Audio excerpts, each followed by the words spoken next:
Hey guys, hi, welcome back once again. My name is Vaishali, and having learned quite a few things from, through, and from within human interactions, and having pursued and completed my master's in business administration and in clinical psychology, I today wish to talk about our very firsts in life, our very first experience of love in life, our very first experience of connection in life, our very first experience of trust in life, our very first experience of self worth in life, our very first experience of feeling like you're interesting enough in life, our very first experience of wanting to be loved in life, our very first experience of feeling unloved in life, of feeling rejected in life, our very first experience of feeling safe or of not feeling safe in life, our very first experience of being accepted for who we are in life or having to do the work, needing to do the work to become more acceptable in life. Our very first experience of feeling good enough in life to just be who you are in life. And our very first experience of feeling the need to fix ourselves in order to become something that's a little more acceptable, that feels a little more loved, that feels a little more nurtured, that can feel a sense of belonging towards something bigger, drawn and dictated by the underlying feeling of needing to fix myself to be that. And many, many more are our very firsts. And all of those very firsts come to us, shape us from our very first experience with our parents. In fact, they are the very first people who conceive us physically, but many a times may not emotionally and mentally and psychologically conceive us, which in a way impacts, at least to some degree, our emotional, our mental, our psychological safety, our emotional, our mental, our psychological well being.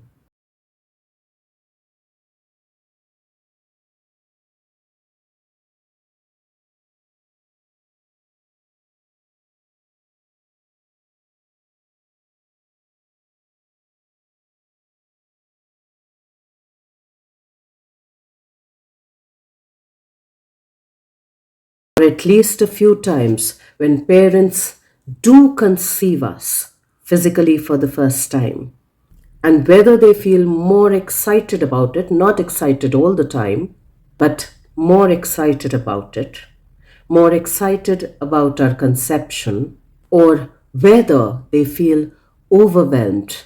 with the idea of our conception, even the physical reality of our conception. If it overwhelms them, it naturally overwhelms the baby that is growing inside. If it causes them stress, the baby naturally in the mother's womb, given the energy that it shares with the mother, given the emotional state that it shares with the mother, grows in the familiar environment of being stressed, of feeling stressed. If the mother or the parents conceive the idea or feel the idea that the child is a burden, that the child is not naturally wanted, the conceived baby feels that rejection, feels that sense of abandonment, feels that sense of feeling of being unwanted, undesired. And anything, not just a baby, but anything that does not feel wanted, that does not feel accepted, feels deprived of love, gets the message that it is unloved, that it is unwanted, that it is a burden. And if it is all of that, unfortunately, as a baby, it tries to do one or the two things. Either it tries really hard to fix itself so that it can feel and become wanted and desired and loved. Or it goes to the other extreme end, wherein it starts acting out with anger, acting out with frustration, acting out with hurt, which on the surface looks like rejection, which on the surface looks like parental rejection, wherein this child or this kid or this individual begins to say, I don't want you, just the way you never wanted me, just the way you did not desire me. And though the face of it or the projection of it might look like trying to push the parents away, but unconsciously, it still draws its parents' attention. And for a child, attention equals love. Because only that thing is worthy of being attended to, that's worthy of receiving any kind of attention, which in a child's language, or rather most humans' language, becomes love. So the phrase that parents are child's first everything needs to be given a lot more thought, needs to be addressed, needs to be taken care of a lot more than we actually do. So every little child and every little infant that comes into this world is not able to see very clearly, barring the first few feet, is not able to feed itself, is not able to fend for itself, is not able to sit, stand, or walk on its own feet, is not even able to utter a few words, comes into this world trusting that the grown-ups, the ones that look like superheroes, know what they are doing, have the capacity to do their job very well. Because through the lens of the child, this is a bigger person, or these are bigger people in size, who can see things much more clearly than them, quite literally and metaphorically as well, who can feed themselves, who can burp themselves, who can clean themselves up, who can feed for themselves, who can stand up on their feet and move around here and there, who can change their own clothes, who can go off to sleep on their own without needing somebody's help, makes the child trust that these people who look like grown-ups know their grown-ups' job, know what they need to do, and thereby will know how to do it. And when this superhero creature, as per the child, is attuned to the child's needs, can go down to the child's level, or can pick up the child to its own level, to its own physical level, is attentive to the child's smallest or the biggest needs, is able to take care of those needs and provide the appropriate right nurturance, is able to soothe the baby as and when the baby needs it, 24/7, round the clock, most days. The little infant, the child, feels heard, seen, wanted, and understood.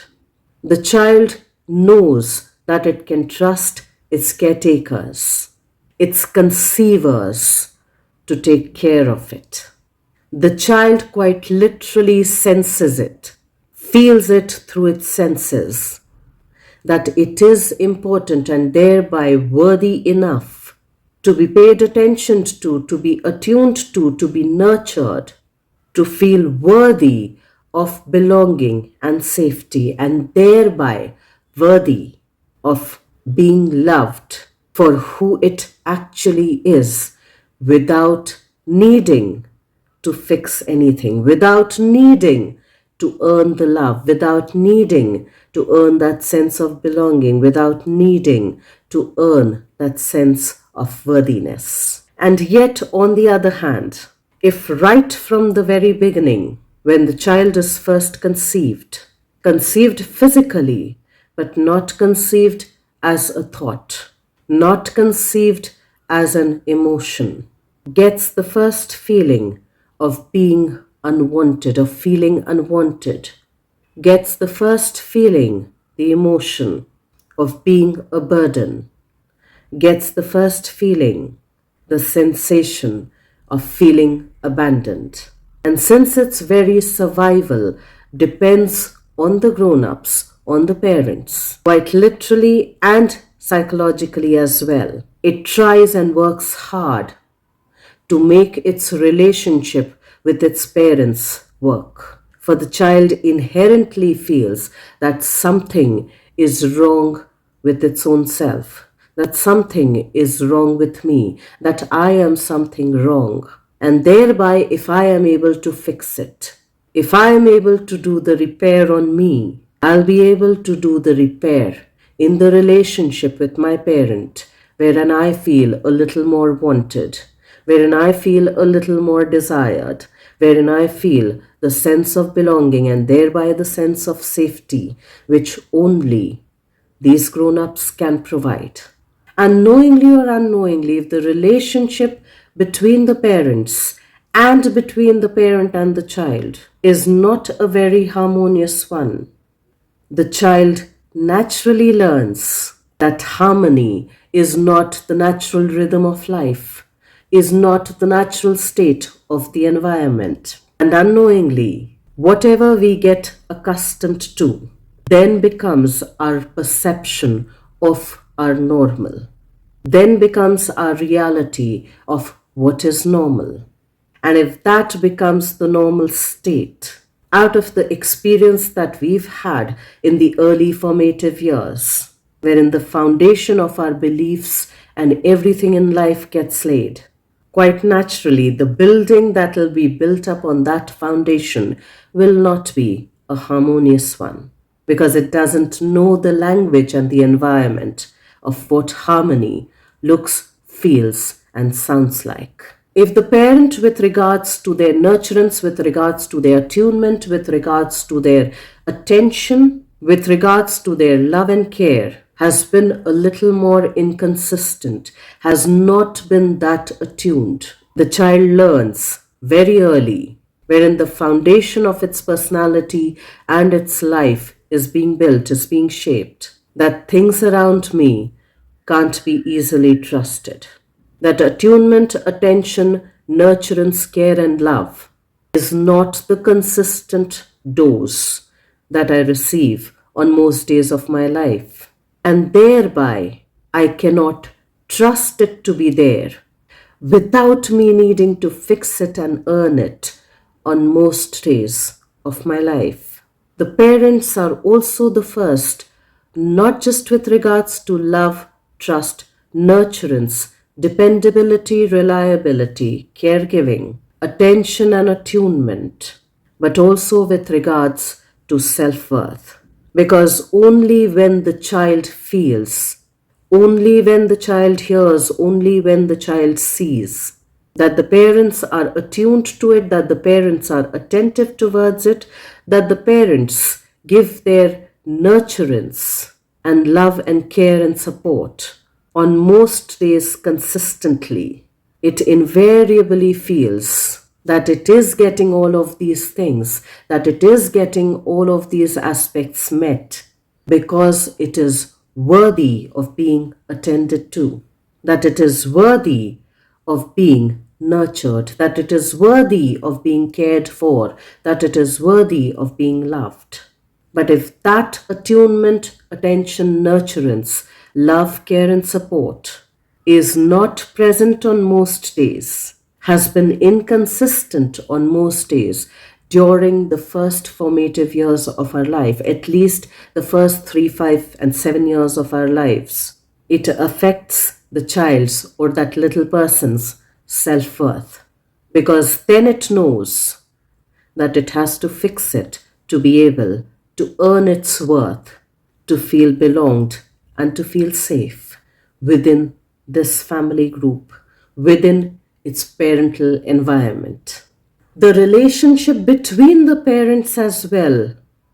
of how the child experiences, of how the child hears it, listens to it, sees it. Between the parents itself lays the first imprint of what trust looks like between grown-ups, between two people, of what contempt looks like and feels like between two people, of what respect looks like and feels like between two people, of what attunement and attentiveness looks like, feels like, and sounds like between two people, of what love looks like, sounds like, feels like between two people, of what reliability and dependability, without it being taken for granted, looks like, sounds like, and feels like between two people, of what joy looks like, feels like, and sounds like between two people, of what disgust looks like, sounds like, and feels like between two people, of what neglect looks like, sounds like, and feels like between two people, and of what fondness looks like, feels like, and sounds like between two people, are all of the very firsts that our parents deliver to us. At times, a little more consciously, at times, a lot more unconsciously. And many a times when it happens unconsciously, we also get hurt. We also feel rejected. We also feel abandoned. We also feel little less trusting. We also feel unsafe. We also feel little less worthy in our lives as we grow up. So many of us, or rather almost all of us, including myself, have parts of 2 years old, have parts of 3 years old, parts of 2 months old, of parts of 5 years old, 8 years old, 10 years old, 12 years old, 13 years old, 16 years old, 17 years old, still acting out through all of us. When we feel unseen, when we feel unheard, and when we feel misunderstood or ununderstood. For it triggers up those old wounds, the very initial wounds, that if this is happening somewhere, I might not be worthy. I might be undeserving of attunement, of attention, of affection, of love, and of safety and belonging. And when all of that gets activated, we function more through reactivity rather than emotional maturity. And thereby it becomes very important to notice our own reactivity, to notice all of those moments when we feel overwhelmed, when we wish to run away from something, or when we wish to fix up something, when we overdo something or when we underdo something, when we have difficulty or a real hard time trusting people, or when we trust others way too easily than actually required. Because either we've guarded ourselves, closed ourselves from our hearts to protect our dear heart, or a desperate attempt with the background information being that I need to feel belonged, that I need to feel safe, and thereby we cling on to others, trusting them way too easily, rather than working with the emotional space, the emotional intelligence. That trust is not built in a day. It is built one brick at a time, with consistency,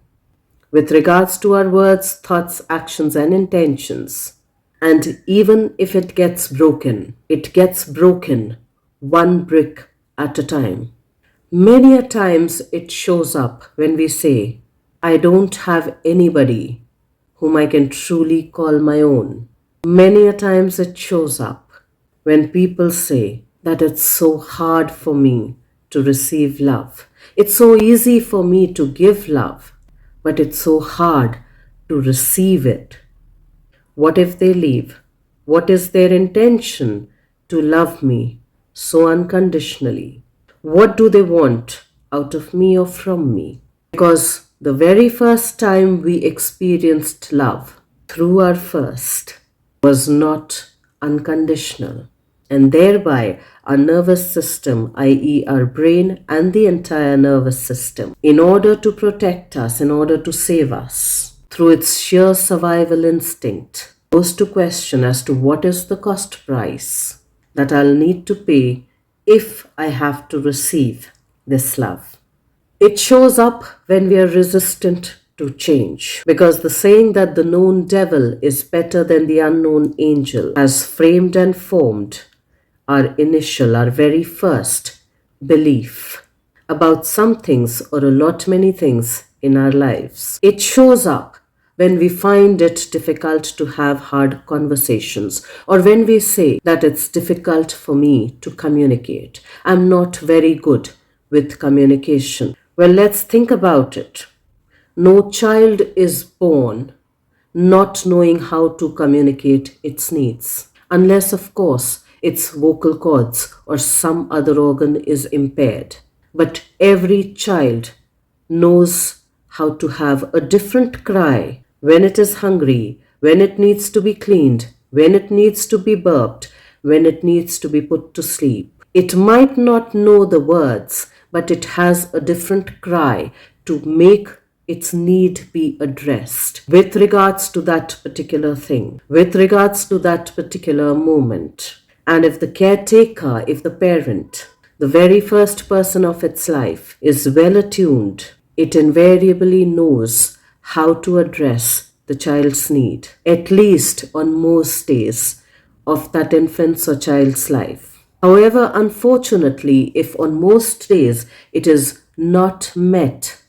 if those needs do not get met, the child naturally learns that it needs to only rely on its own self to take care of itself, which is where interpersonal trust comes into the picture, which is where dependability and reliability also comes into the picture, which is where the foundations of self-worth has also first been laid.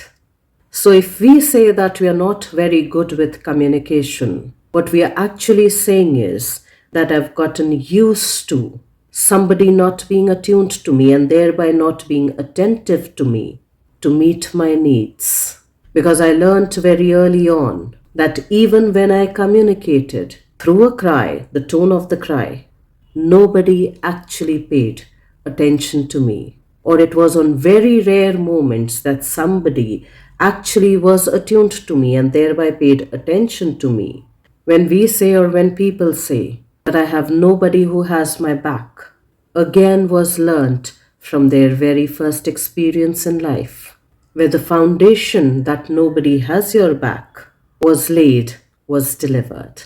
When somebody says that when I just want to crash, that when I just want somebody to hold me, that when I want somebody to take care of me, there's nobody I can think about, is also a reflection of their very first experience through their very first people in their lives. When somebody says that I have such a huge family, but I don't have anybody whom I can call my own, also is indicative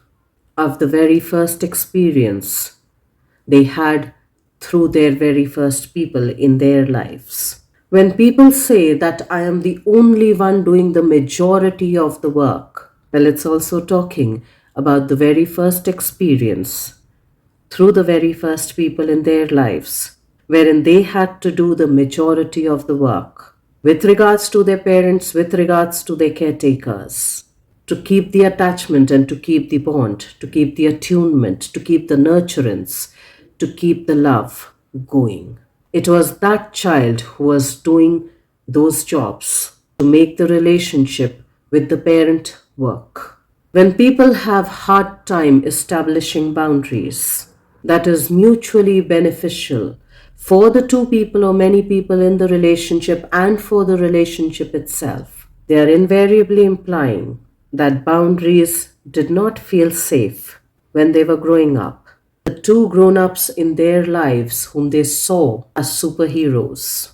did not know how to have healthy boundaries, how to negotiate and communicate healthy boundaries that helps in the development of the two people, the growth of two people, and the growth of relationship itself. When we overstay in relationships, be it personal or professional, because there's a child inside of us that feels scared to leave. There's a child inside of us that fears difficult conversations, that fears confrontations. We overstay and overgive because somewhere that little kid did not feel worthy enough to ask for its need to be met. And not just ask for its needs to be met, but even for those needs to be communicated in a healthy way. Because that child learnt that it's better to stay in compromised ways, in unfulfilled ways,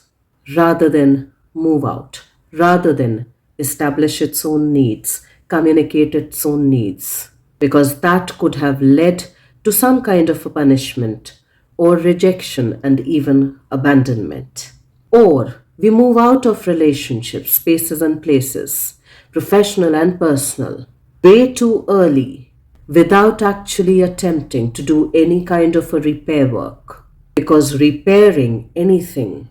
would actually also call for attunement, attention, and communication. Addressing what has not been addressed so far. And all of that feels scary to the little child inside of us. All of that feels a little too overwhelming without having the emotional maturity, who just wants to run away and just wants to avoid things because it does not know how to face them, because it does not know how to communicate them, because it did not see that being modeled for it. It shows up when unknowingly or somewhat knowingly we are trying to prove ourselves in order to earn our self-worth, so as to feel belonged, so as to feel safe, and so as to feel loved. And any time we find ourselves wanting to earn any of that, or working to earn any of that, trying to fix something, we need to pause and to reflect, to be able to see where that got delivered and where that got cultivated from. And so those are some of the things that I could think of right now, which tells us, which asks us to reflect as to how that shaped us, when that was delivered to us, when we were being delivered, when we were being conceived and delivered. Because conception is both physical and psychological. The conception of ideas with the conception of the physical reality and its deliverance thereafter. So we need to be able to pause a bit so as to be able to reflect on all of the very firsts of our lives, on all of the very first conceived ideas in our lives, the deliverance of which is happening even till date. And unless we understand that, unless we take the time to pause and reflect on that, it's quite difficult to change the very unconscious narrative of that. And here I'd like to mention that I'm not blaming the parents. I'm not lifting fingers at the parents. I'm not trying to blame the parents, because they were equally impacted and imprinted, conceived and delivered, if not in the same way, to some degrees in very similar ways. So that's not to blame and shame the parents, but it's being able to see where all of our firsts came from, where all of our firsts were conceived from, where all of our firsts were learnt from. Because in order to change the narrative of the story, the way it has shown up till now, the way it has progressed till now, we need to look at the conception, the beginning of the story itself first. Because unless we do that, unless we understand the underlying messages that run the narrative of the story, it's quite difficult to change the story itself. And if we do not change the story itself, it keeps replaying itself, repeating itself over and over and over again, which remind of another quote, that history, our own story, keeps repeating itself over and over and over again, but man never learns from it, because it's happening at the unconscious level, because we do not take the time enough to reflect on the original conception, the beginning of the story itself. So let's try and reflect on all of those factors, and I will see you once again the next week. Till then, stay tuned in. And guys, if you do like the contextual content of these videos, please do like, share, and subscribe.